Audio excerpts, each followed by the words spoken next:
ஆச்சரியமானவர் என்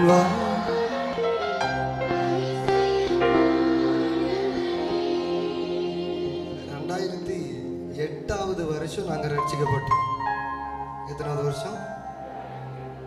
அது வரைக்கும் இந்த வேதத்துக்கு புறம்பா இருந்த குடும்பம் என் குடும்பம். ஆமென்.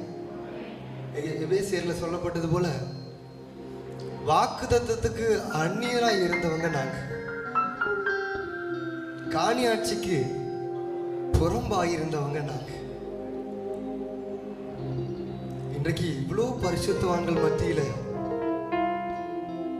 ஒன்றுத்துக்குமே தகுதி இல்லாத ஒரு மனுஷனை கொண்டு வந்து நிறுத்தி வைக்க முடியும்னா அப்ப அவர் எப்படிப்பட்டவர் தான்?